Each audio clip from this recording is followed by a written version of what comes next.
How's it going, everyone? We've got quite a few PlayStation Plus updates. The PlayStation blog put out an official Your Guide to the All-New PlayStation Plus blog post. There's not a ton of new information on here, but just a nice overview of what to expect out of each tier, when the targeted launch dates are, and some other specifics I feel like you guys will find interesting. Also, they talked a little bit about the service rolling out in Asia and what their goal with the service is, and also with the service rolling out, there is a list of games that's available in various regions. However, you guys gotta remember, most of you guys watching our video are probably in North America, or if you're in a region where the service has not yet launched.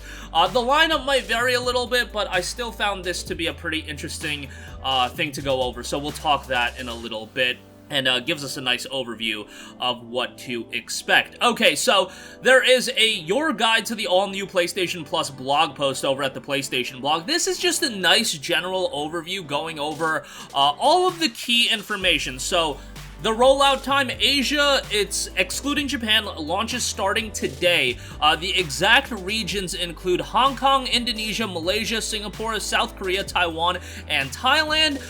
It will be launching in Japan next week, so that'll be happening very soon. That's for Japan, it's targeting June 2nd. North and South America targeting June 13th, so it's still targeting June 13th. Let's hope it does hit that day. And then Australia, New Zealand, and Europe, that'll be at the end of June, currently targeting June 23rd.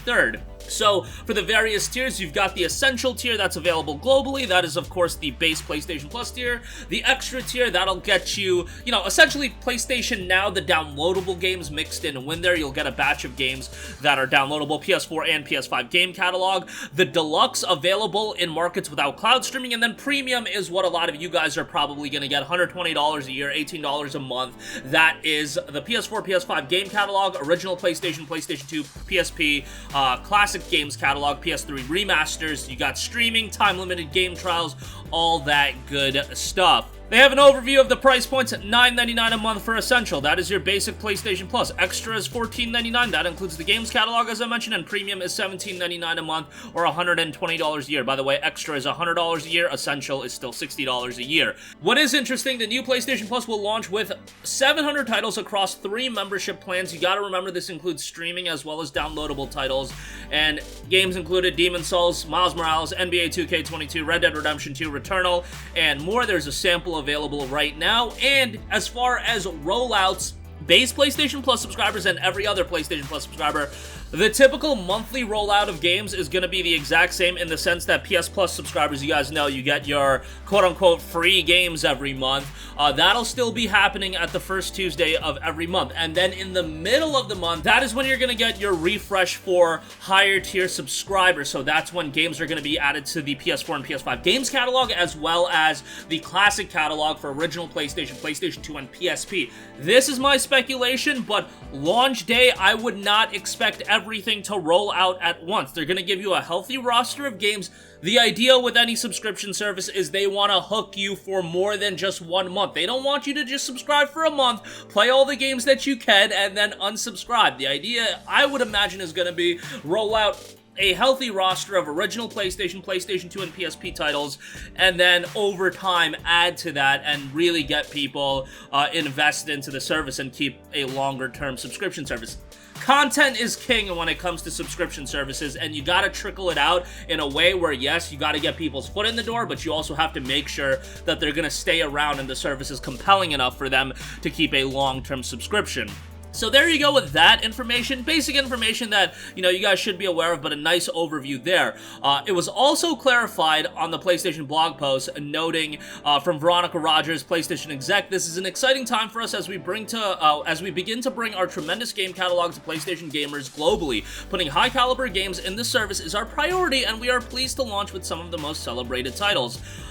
Yeah, high-caliber games are definitely going to be in the service. Launch games, obviously, are not, as far as new releases. We just know that timed trials is the best you're going to get, and you know, if it's 3 hours across the board, I don't know how much you're gonna get out of a Forbidden West in 3 hours. It's also interesting that, like, a Ratchet Rift Apart is not a part of the service yet. I imagine that is a game that they're keeping in their back pocket to be, you know, one of those alluring games for the latter portion of the year to get people to continue their subscription service or to get their foot in the door in the subscription service as a whole. I would imagine Rift Apart would be added sometime in the latter portion of the, like, August, September, October, November, around there.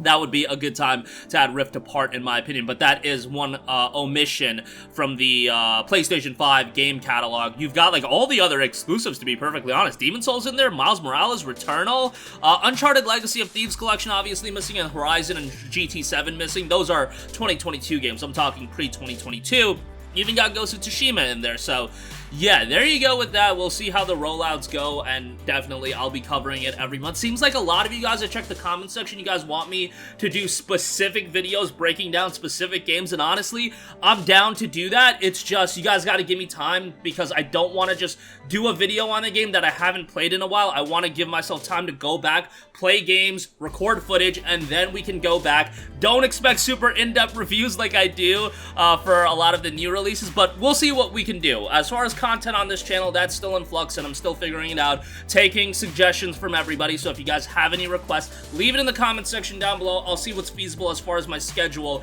and then I'll see what we can put together and what's effective and what's not going to take me like a billion hours, because there's like 10 billion games to cover in the roster of the games, and again, games are going to get added pretty regularly. Then in the Hong Kong lineup of games, a lot of what we expected. There are some definite, like, standouts. Battle Chasers Night War is in there. Brothers: A Tale of Two Sons is in there. That's really nice to see. Child of Light, City Skylines, Concrete Genie, Control Ultimate Edition, we knew about that. Death Stranding Director's Cut is in there, of course. Dynasty Warriors 8 Empires. I saw Ys 8 Lacrimosa of Dana. Hopefully that's stateside as well. That is an awesome JRPG, and would love for you guys to be able to play that. That is a great offering. You've got a batch of Final Fantasy games. FF9, FF7, FF8 Remastered. That, by the way, that's FF7, the OG version. 10-10-2 HD Remaster, fantastic. 12 Zodiac Age, fantastic. 15 Royal Edition, pretty good.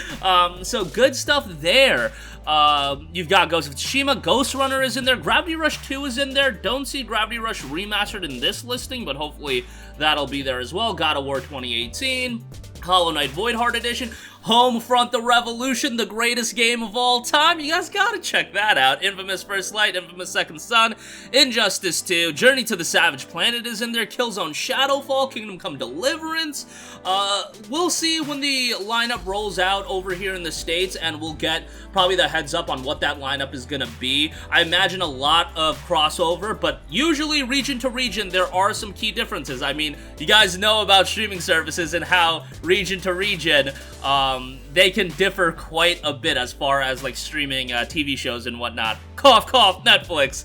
But yeah, that's gonna do it for me, guys. Again, wanted to break down this, you know, closer look at the benefits and features. I'll leave a link to the PlayStation blog and the PlayStation Hong Kong page where you can look at the lineup yourself, and if you need a guide to the PlayStation Plus, there's a lot of videos out. A lot of people are covering this, but I thought this blog post was a nice breakdown of all the key information that you need to know as far as, you know, what subscription services are available, price points, all that good stuff. But that's going to do it for me. Sound off with all of your thoughts in the comments section down below.